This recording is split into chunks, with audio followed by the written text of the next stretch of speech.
أعوذ بالله من الشيطان الرجيم. بسم الله الرحمن الرحيم. اللهم صل على محمد وعلى آل محمد كما صليت على إبراهيم وعلى آل إبراهيم وبارك على محمد وعلى آل محمد كما باركت على إبراهيم وعلى آل إبراهيم في العالمين إنك حميد مجيد. Gakire misilmi to nake fanna be nake baratal be gafe tulmati umma wa walira alo wonna masan wombor be kana ga wonna insha Allah wonna alquran nam fasarfi wonna ga wonga misilmi ya mali ummallon ni khasabira ala nakam fi umma toujours wonna na wala kadenan continue fi wonna na walinan de do fi alqatinira umbar marigi subhanahu wa ta'ala makandi wali rabba fi wali ki alga findu be wali fanyira alga findu be batira na kan tongoki na kan birim bara yatasato ibar talbi ka fi tulmati alquran ka fasarra umbara almakandi alga na fam birim barayi alga sari fanyi saba birim be alga won fi nimira alladina jahadu fina lanahdiyannahum sublana marigi na kan yo kata akafi ki barwo garanting aw matin kamana krafani ko ha aljanna aljanna fi umma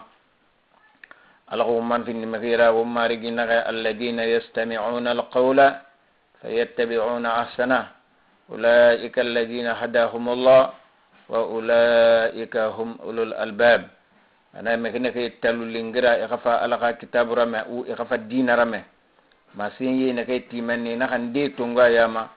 enoma waldi na kan ne na walnara ala naga ani nam findi meke qawaqil qur'anira hantu wonna suratu ali imran wonna ga umma wala kafrinde nanye ki sura ku alqa afahamu fi umma ayatu afalokh dennaga inna allaha astafa adama wa nuhan wa ala ibrahima wa ala imrana ala alalamin ذرية بعضها من بعد والله سميع عليم. ونو ما آية فلغنا نما وما رجي سبحانه وتعالى نغاوم به إن الله حكى ألغى من جيا استفى آدم ونغى ألغى من جيا برا سجندربا نميم ميارا ما أخا سجندي فولي أخا دالي ياما sugandi folori won bimbana ma adam alayhi salatu wassalam wonnaga adama alaga khairanara kono ba atanka maler naka dunia meke tumununa meke mugbo atanka aka die namma nake soto ba inaga adi fu nun firinna soto naki guli kunya fu anun firin adama nanan soto onnakulo ana wombe alqur'ana ku akadi firini habila no qabila discussion so neke tagi anaka khaira ya ibani be bore khawal ke bore kurseti anaka khasere khay dogo ka alaka menga na fa norara anaka be tongo nananaki nondi nanambe akhaira ya ne banaki namyem menan nara kono konti tam folok nakam matar ka kiyama sebeli ti folok nakama sebeli ti folok sayyidina nuh anama alayhi salatu wassalam umma rigina nama inna allah astafa adam anagata ata adam sugandi khairaya ibafira kono diebe anake soto wa nuhan ana nuh fan sugandi annaki sebeli ti folok sayyidina nuh anama taraka kiyama ana nuh fan sugandi wa ala ibrahim ana sayyidina ibrahim fan sugandi nanannaki nakam findi shaykhul mursalin khairi bilin ka kuntigira ana nafan sugandi ala naga anu ali nananaka anaga yuri ismail nanayama wa ishaqa ani ishaqa anu ni famadi alkhamengaya naga ibrahim fan sugandi wa ala imrana anu imrana fanga dimbai wanakulo imrana sayyidina isa nga nena maryama baba nan naki Maryam fannage Isa soto Isa nagan findi bani selenke ga namyam na dongwera nanannaki ala nage ali imrana fanga dimbayi anani fan findi namyam mera alal alamin nanannaki dali tagi bar marigi subhanahu wa ta'ala makandi alaka afahamu fi umma ala naga wumbe zurriyatan anaka bonse nanira ba'daha indi min ba'd afatandine alo wonna to kana ismaila ishaqa ni fa madina findi awa qarira na kai sugandi wumarigi yira subhanahu wa ta'ala na kai findi yuriye na hamfan alaka yuriye fanyi fi wumma alaka boncha fanyi fi wumma makana findi me fanyira ina ka dangi ikadi na ka fan ibonse na ka fan na bar findi zuriyatan ni'ma yuriye na kan findi neme yuriyera ala na kai me matoko zuriyatan ba'daha min ba'd bonsenira neke mini buri man na finni me fanyira wallahi ala khamenge sami'un fi me mengenara alim atanamman fi bilun kulun atanam fi bilun masari akenyama ala khawon danganya ala khamenge yama bonsa fanyi ala khafi wombirma id ala na temu ya qara muhammad sallallahu alaihi wasallam iman tunyebe قالت امرأة عمران ونغا عمران قادم بيا خافي قران محمد من تنيب صلى الله عليه وسلم ونغا عمران قادم بيا نهنة مريم عليه الصلاة والسلام عليها الصلاة والسلام غننك نهنة tu amasin wakati nage rabbi anaka marigi inni ntang nazartu mbara kere tungu laka itang alkhamengeya be ma sira dira fi batni nakanna furi ntege dina gamma muharraran nagafindi batulara bansan itan alkhamengeya be fataqabbal igatungu minni fatantanyira madwawra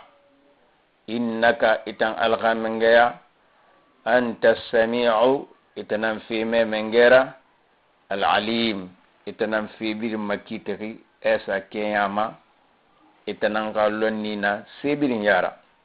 wonnage imrana ga ginenan yuduwa masengi ginena kan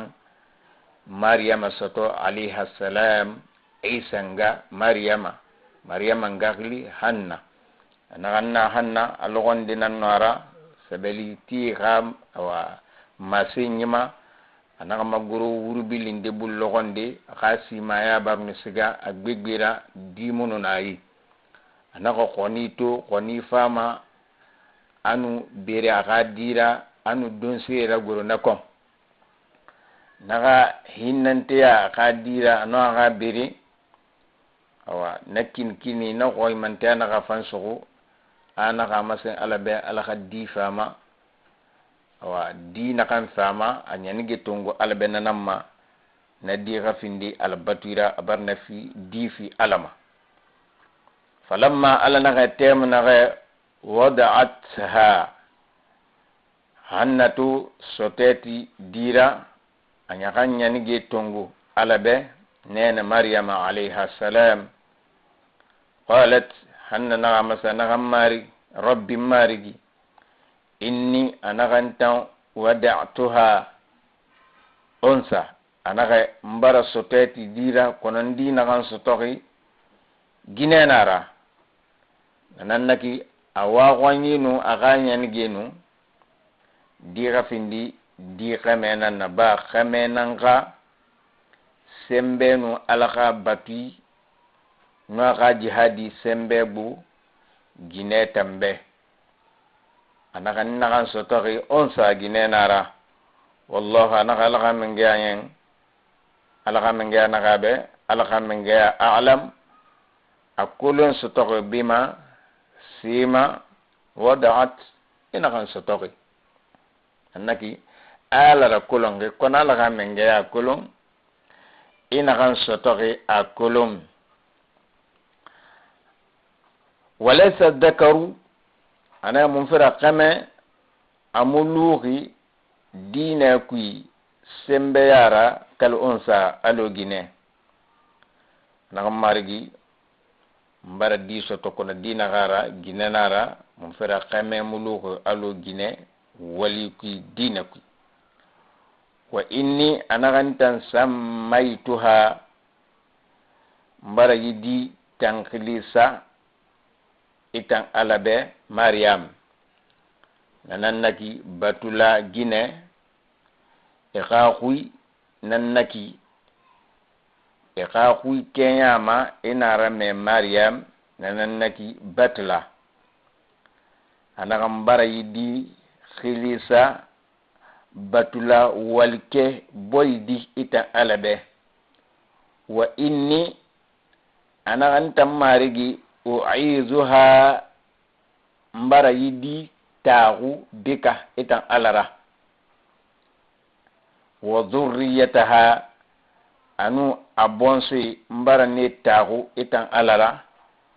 ega aratanga mina shaitan kelfe shaitana ga waswasema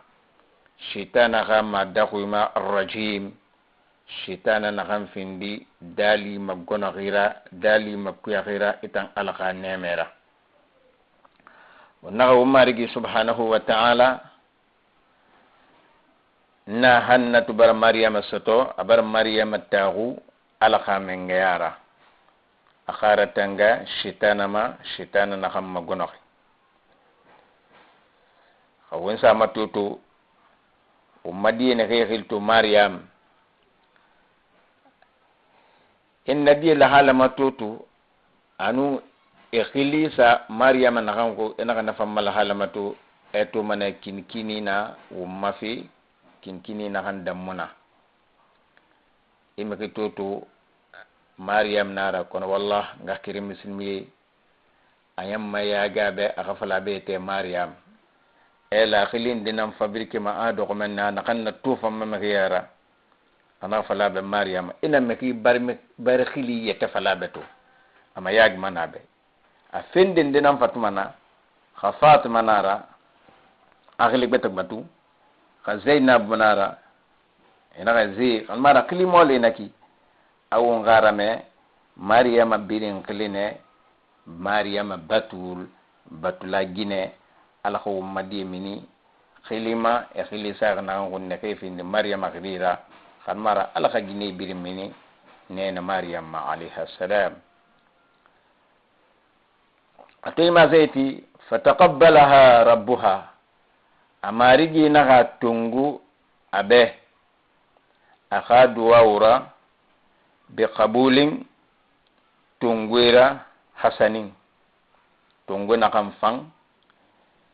ala naga akhadu wawu yabi wa ambataha ala naga nyogosa maryama khara mofira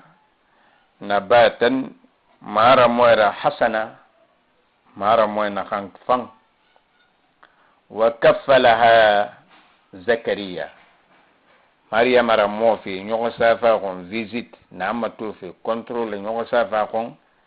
na fi naga khiri sayyidina zakariya ra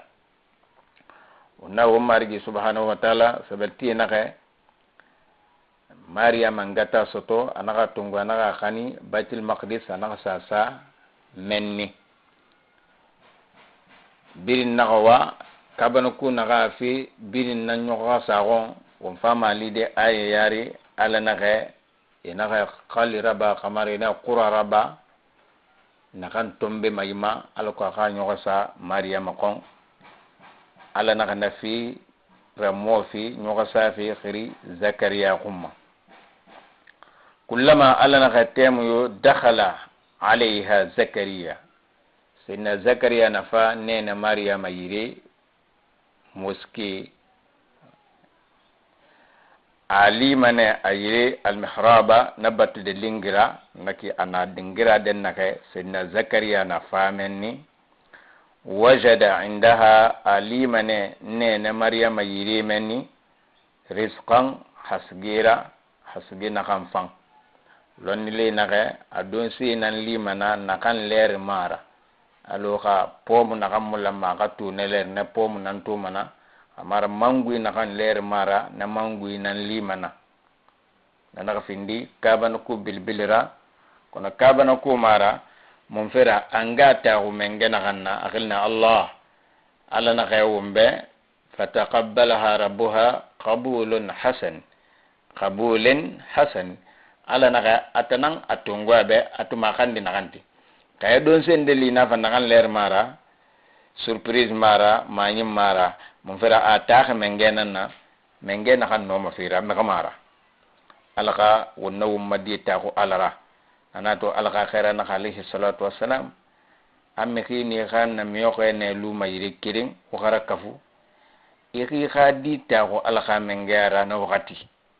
kama sen bismillah allahumma jannibna syaitan wa jannibu syaitana ma razaqtana ta ko na alara nak na hannatu maryam ta ko alara yifina nurabama sidna zakariya limane hasgina kamfang qala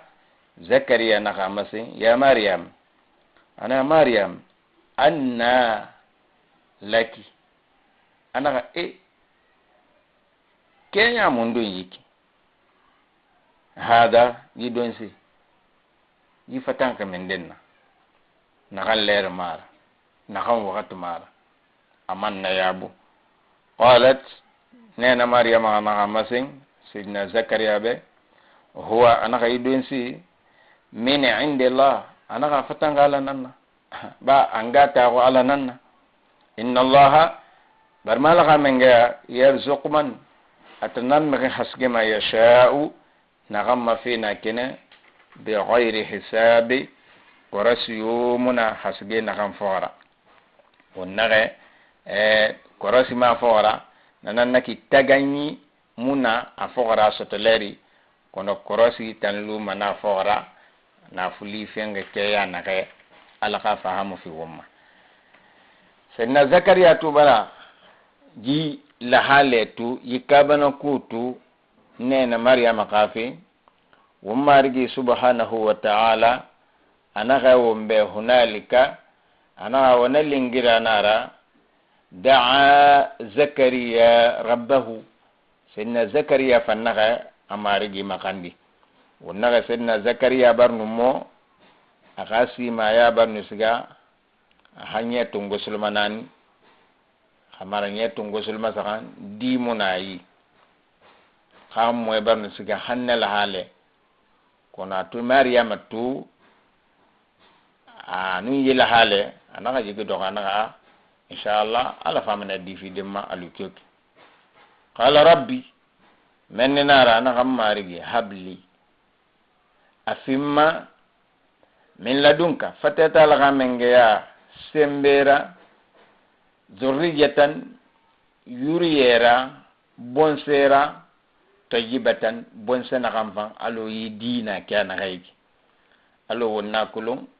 مكان دي فاني تويا دي بركة دي خوري أفي فاني رباما أغامي خشوغي iban ne tesamane nake mfanga di galu alo yagadi ala di fanyi fi wombirma innaka anaka talaka menga sami'u du'a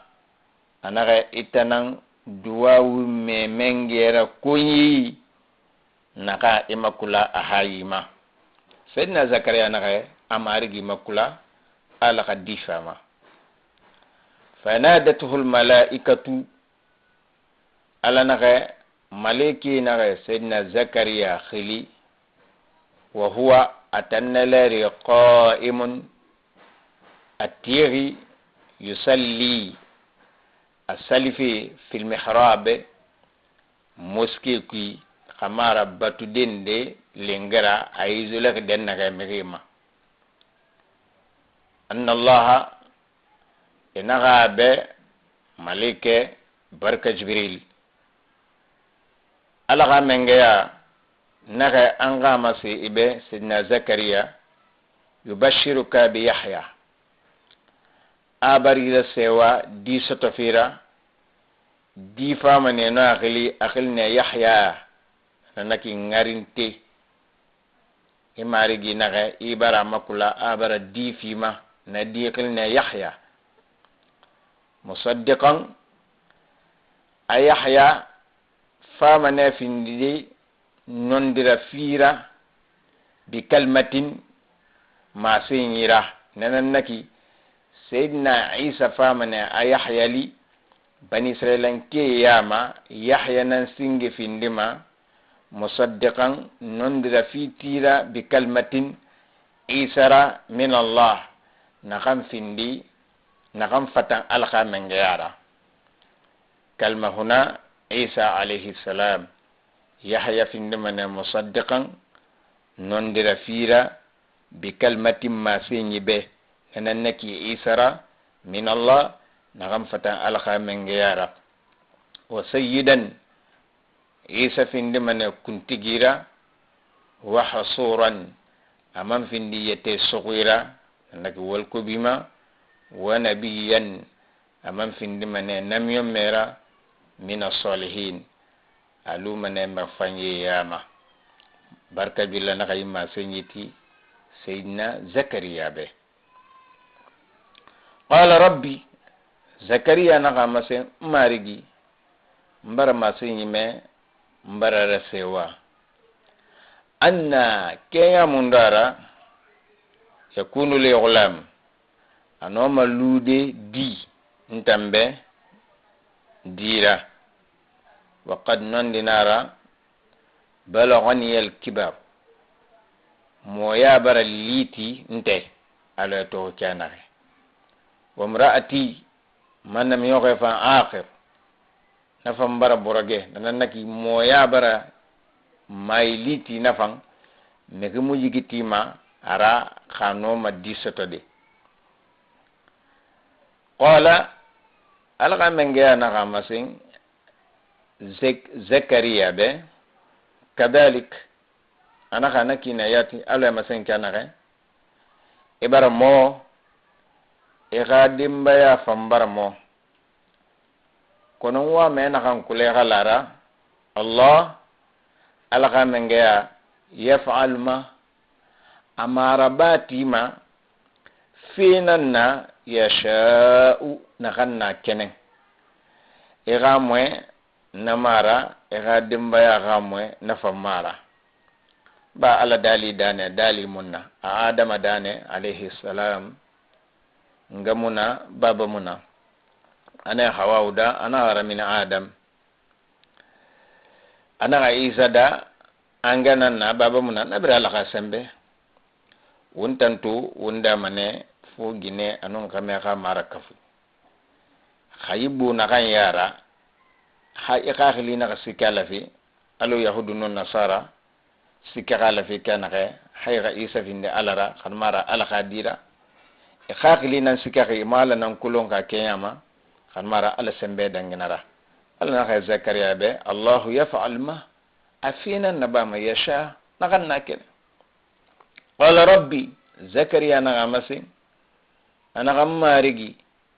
mbara timbara lara kono wa mene ij'alli arabambe ayatan kabana kundira nkabana ku nakantuma nsogi nagamadi sotofi ala baratara wakat barali kabana kundira bambe nakantuma qala ala menge na masin Zakariya be ayatuka hanaka kabana ku nakan sumeyi inakan tuma anaka alla tukalliman nasa anaka yamuno ma wende mekira kha wakati barali salasata ayamin khisaka illa ramza fu koraraba ibel khasulira annaki imuno ma wende imu demu bubuma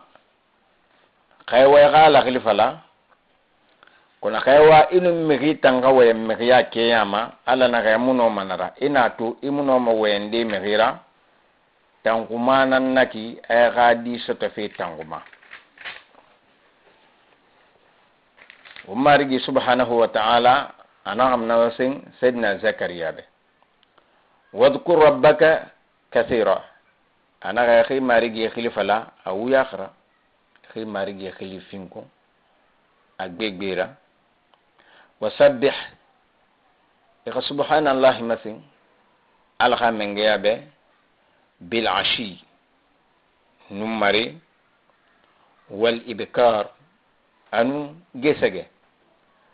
nanana ko wombe alquran bara masin ala batifa han kono wakati nde fambara sitala yi kunyi lamma egala khilfala wakati nage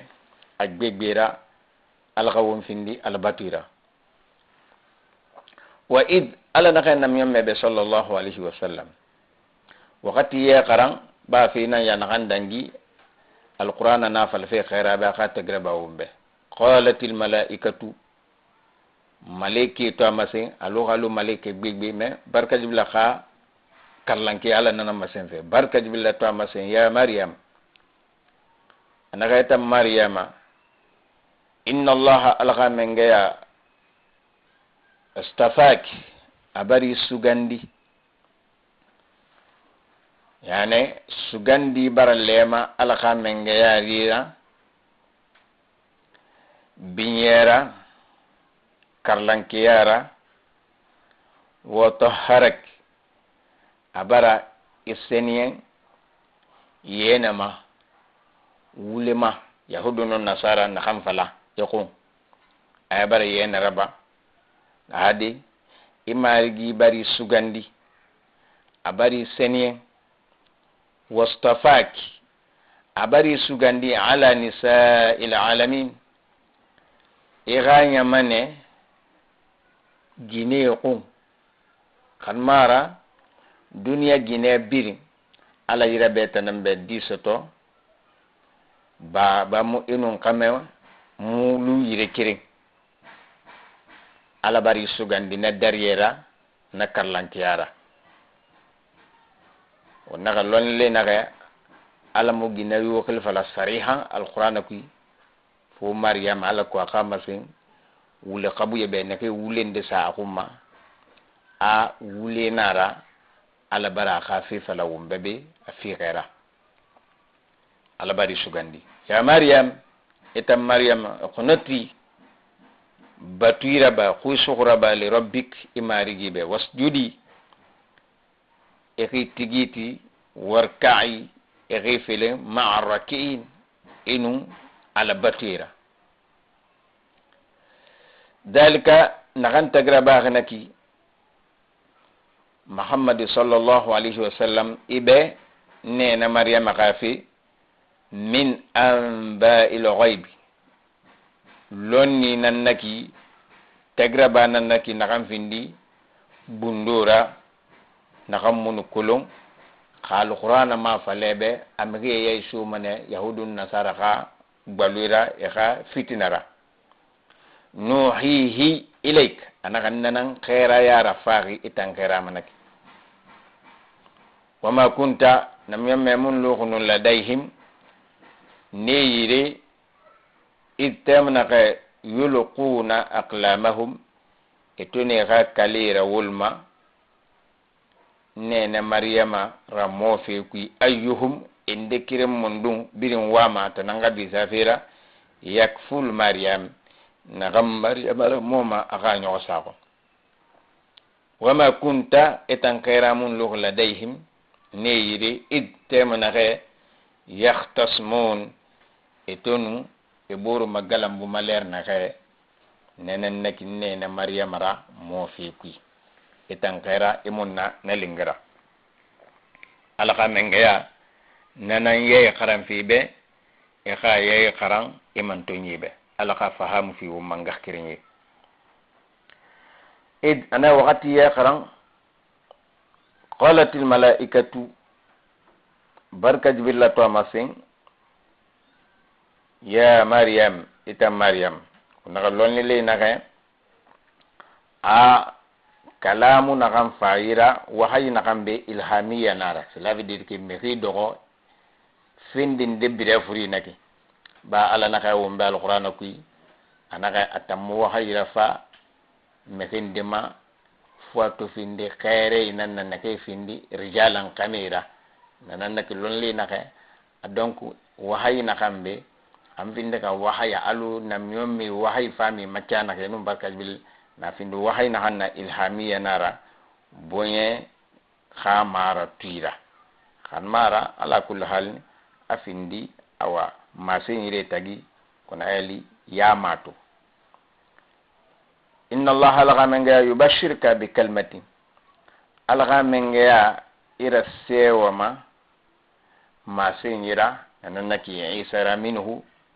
fata ata alghamanga yara ismuhu ayra sewa fi masina hanna nakilina nyiki almasihu nanaki mamurullah hamala mafurukula isa nanaki ibn maryam nene maryam qadi wajihan makana kam faari ki isa afindi karlan kinanna fi dunya di dunya wal akhirati anu al qiyam loge wa min al muqarrabin amanna mekina yama al qiyam loge neki makore al khamenge yara akili bar falawumbe aga sirnu fambar falawumbe nanaki isa alu wumfa ena fale mebe ena salahuddin nuruddin nanaki isa akiliyata nanaki masihu nanaka findi aga sirnura umarigi subhanahu wa ta'ala amam findi mekananna nakam findi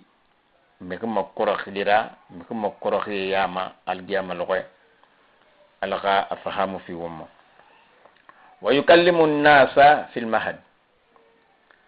anaga afama ne masenyi tide bambadugi kui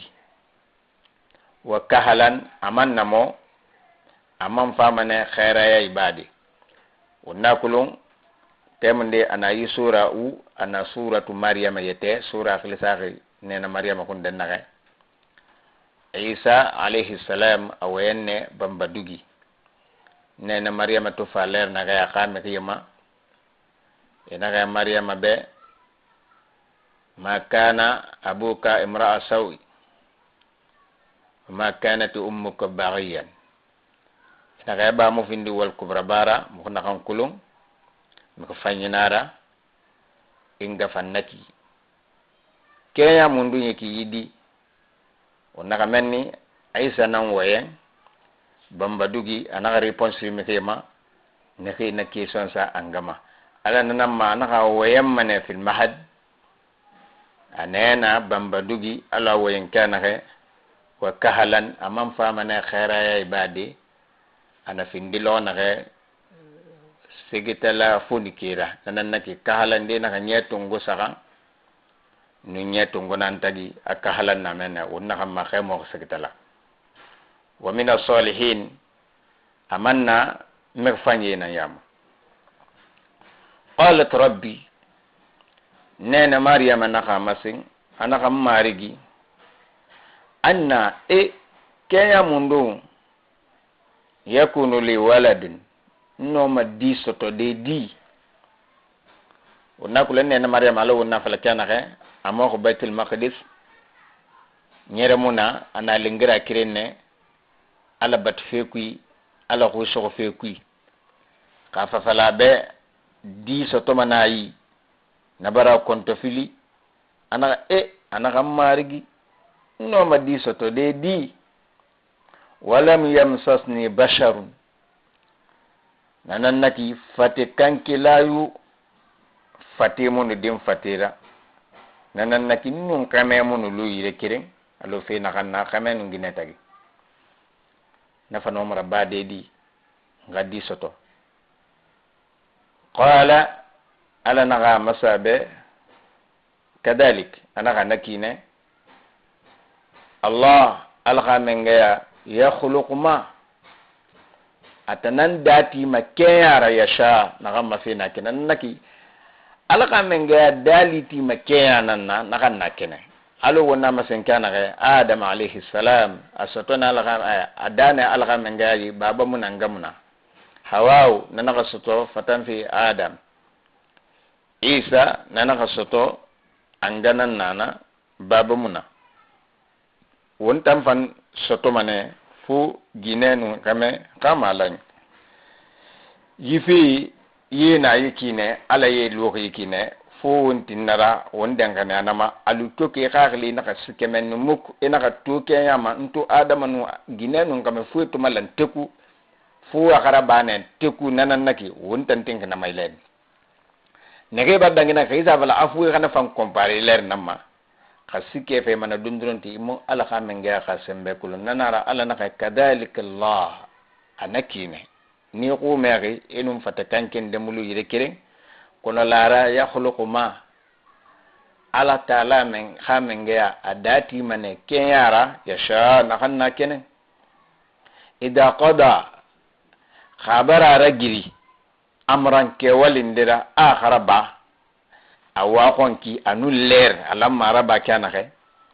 fa innama ala nakan kama sun wobe yaqulu lahu amasimane nafibe kun anaka luyiki kan mara rabba yiki fayakun eto mana kirenna nafibar rabbanaki amambar lunaki alu alawa ko kan kana ke ya ikhwani fillah ala ko ndangan ya alama ala ko nta alquran ra wenye nan ya wonne kay karama wondangi me fari ala na mara giriti fendira amane raba yiki na fi rabanaki kana rabanaki itan na kana mulamma kharabanaki itanan kaga itanan tagamma itani yetafaqama itanan luma problem kono aliman na tambar rabanaki wa yuallimuhu alkitaba ana isa ala na kanara kulum mane kitabu ira wal hikmata anu akiti ganmara sunnara wat tawrata anu tawrata kitabu wal injil ani injil nananguro isa ma alayhi salatu wassalam wa rasulan ala na khairana isara ila bani israil katrabi bani israilan kima naga atanam findi bani israilan ki khaira dongwera isa batafa bani israilan kima anni anagantan qad ji'tukum mbarafawuma bi ayatin kabana kura min rabbikum fatan wuma regira amuse confirmer kanaki nanake akhira ya nan confirmer ka akunyi nara khaira nara abara fema ala mara ala qadimara amuna fala amaye tasamen akhinanti anni qad ji'tukum bi ayatin min rabbikum mbarafa kabana kura wuma anni ntang akhluqu lakum na damane wobe min at-tin kelfira mbura mondo na gabariye yela gabtonyi yela ka hayati toyr a forman lu alu khoni fa anfukh fihi nafi nabura mondo khikui fayakunu toyran afindi khonira wiyatu asga ana kono narabafi bi idinillah narabama ala khatinyanna ala waqonyanna ala munna ala khadimunna naganna bafi narabafi ala khatinyanna khairanna kunyanna isabara confirmer sarihan abarasa kenema alo ala rabaka naga wonnaga wondangina suratu baqara ala naga tilka rusul faddalna ba'dahum ala ba'd minhum man kallama Allah wa rafa'a ba'dahum darajat ana ganna ndira tindi humma dariyera karmara ala ka khair alayhi salatu wassalam atanan nam nyamme dongora kono ala taala dariye na kan sama amma fi nam nyamme yuma atanan nam nyamme dongora atanan mamma titribu nam nyamme bilimbe ala naka namya mende nan naka wayira alo Musa alayhi salatu wassalam intermédiaire muna Isa mekira kilfi afaga ala naka ne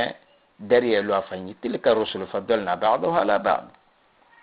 khali utanna natu nana ka khali sende aka mekira kilfi naka ala nara alima itanammo afahamoki itanam wule sa Isa won Isa tam wule sa yetawon ama marigi kafa anaka masenga fi kenara fwen anaka ndati mane khonira na fi fuyira akili asiga kono nakam birin na bafi bi idinillah ala khatin yinara di alamunanna wa ubri'ul akmaha anaka famane dungu ye fanyara minide anaka al akmaha nakam soto hali ya bode naki ya khori dogadumuna nel ya khori dogadi yelan na yara mine kan mara na kan sota yamuna na yara mine anaka nafan na bamane wal abrasa anu kuna fure na kan kama fi kama naka nafan dandam mane wa uhiyal mauta insa ya fure fan nakeli anaka konon na kan birim falaki nyibirin na bamane bi idnillahi ala khatin yira e sabara confirma fi khairafu amma falaka dala nara naka ala khatin yira ونرى معجزات على كابنا كوفي مكما أنا وافي في نغمة أفين دين دساي إتمنو من خنا كأت وانا خنا بافي نك إتمنو أرا أرا باخنا على ننتينغا خاربا كنا مارا كوني نارا إسبرا فلا في غيره وأنبئكم أنا غمم ورا كل مني بما فيرا تأكلون ونخن دم وما أنسي tadakhirun wana kam fan lugi wera gata fi buyutikum wa bangi ku isan na fam falmane itan yisi nan nayi barande do de nayi bangi yibore nara yisi nara anaka nafan na bamane kono anaka yuraba anaka bi idnillah al khatimira inna fi dalika alla khana na fi ku la ayatan wallah kabana kunan naki lakum wobe in kuntum khawfin laki mu'minina denkan ya mekira wa musaddiqan amam fi nek non dira fi tira lima kitabu be bayna yadayya nakhanna ayara naka alquran fi nek non dira fi tisira kitabu nakhanna ayara min at-taurat kil fi tauratama isa fi nek ne taurata kitabu non dira fi timara wa nakulan taurata kitabu naguro Musa nama alayhi salam injila nanguro Isa ma alayhi salam donc kitabu na ganguro benun taurata kafa Isa fi ndekene non dira fi tira na kitabu na kanna yara lolele na Isa taurata karanna naka birin kulum anaka injila fankaran anana fa birin kulum donc afinde kene non dira fi tira kitabu be na khanna yara min at-taurat kil fi tauratama wa uhilla lakum anaka mara dakha mana ube ba'd alladhi finden dira hurrima alaykum nanaki Isa alayhi salatu wassalam sariyan dinu nanu taurata kitabu ku atofa anaki sariyan di masarane ngin na taurata kitabu finden de no haram yaaki anakan de daga de na daga ki anani fambaye alu nato kanaka alquran fam faakane sari andi na nakan ni baye anaki sa akeya manakam waji'tukum mambar farawma bi ayatin kabana kura min rabbikum fatan wa marigira Isa wayan findibe bani Israil wonnaka nakanneto Isa la nara khanmare naka Isa ala dinara ya subhanallah ala naka takadu samawati yatafattarna min fawqihin anaka gbemulu kore khaybula akhabora nakal makirinima afalfi Isa ala nara khanmara ala dinara alqa wondenganya alquran ma waji'tukum bi ayatin anaka mbar farawuma kabana kura min rabbikum fatan wa marigira فاتقوا الله وقال يا رواتعون وانكسوا إن الله ala khamengea on ka isa ko ramedi aye dongwe afana kan confirmer be sarihan afi ghaira fue anaka fattaqullaha woga ko ala yara qalino ala nara na amana fattaquni woga ko yara kona na kan birim falaki anaga valle ana bi idinillah ana gena kan nabade ana bi idinillah ana gena kan nabade ana bi idinillah aka kalma ka conclusion adongwe anaka mbara fa kabana kura min rabbikum fatan wo marigida kabana ko mundo ndongo yara min fi kabana ko nan nake kuna fure kanyi dandan fi kabana ko nan nake khoni dafi bura nara keli kabana ko nan nake saya fure ngante fi kabana ko nake lonli naka anyam me yen ngam de naka me nani de naka me firing kona na khambir naba anagana bi idinillah nana to tege kana kambara fa kabana ko rawma fatan wo mari gira fattaqullaha uga ko ala yara ala nam presente wombe wa ati'uni won khuisu isabara masenyi tafikhara inna allaha la nanga rabbi anaka mari ginan nake ama falla da naka ala nanna anaka ala ka menga atan isa fam mari ginan nake wa rabbukum wutam bani israilanki yahudun nasara wo fam mari gina na ala nanna fa'buduhu wa batu ngakire misilmi umbara masenyi me alquran ku me huyuna fala ala nanna isara wallahi inaka ala ka dinara wallahi ibara perdi ibara masenyi fala masenyi na kan bilibili debe masenyi na kan kumbu debe ibara na masenyi inna allaha rabbi wa rabbukum fa'budu wa ala batu wa kuiso hada ala batu fi wa fala wo mari gatanana wo fambiran kuy fogora khairanana mbira fi mfogora bira fi suratun kirana naki mustaqim kirana kantenge umari gi subhanahu wa ta'ala ayina masin khairabe bani israilan kinu isa dangina ge isa na masin bani israilan kibe nam yomme khamasin wombe wongarame ala na khay falamma ahassa isa minhu ala na khay temu na khay isa to yigi tege fatan fi akami ka kafir yara al kufra kafir yara qala anaka man ansori ila allah ndim malima muga ala khafi su mugalu ala khakrafari qala al hawariyun unaka hawariyun ifangan me fanyi ne kefindi isa fokora bira fanyi ra de naka dugu fi ka kanyi kona akhu sukuma fanyi hawariyun ne naga masin isa be nahnu ina mugota ansarullah ina mubar findi ala ga dine malilara ifora isa ala mara de wen tagraba ka fanyira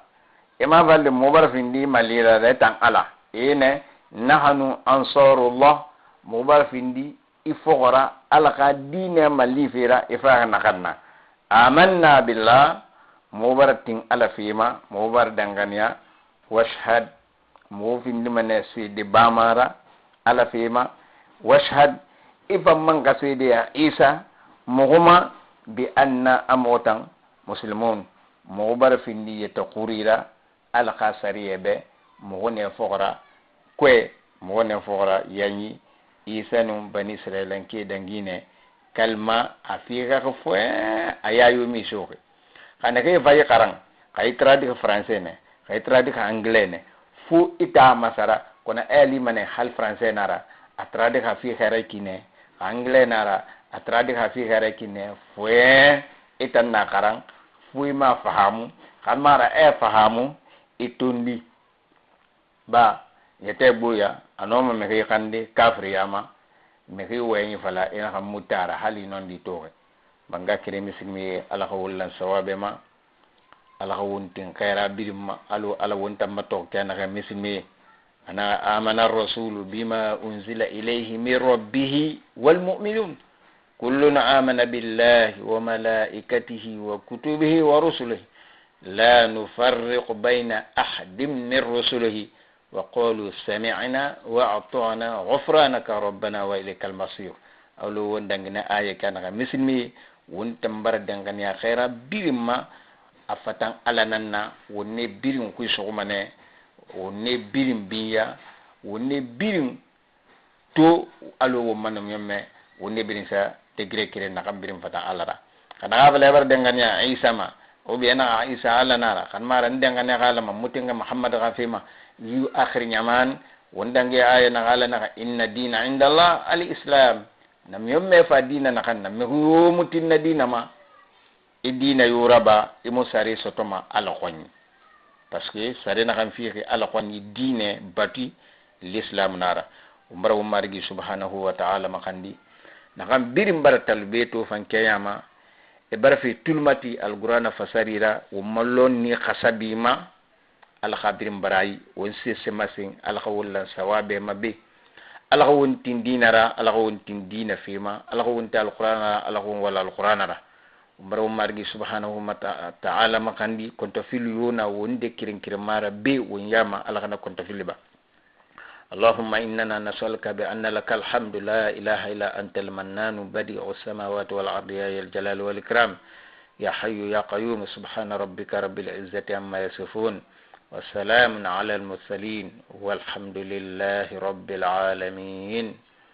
السلام عليكم ورحمة الله تعالى وبركاته.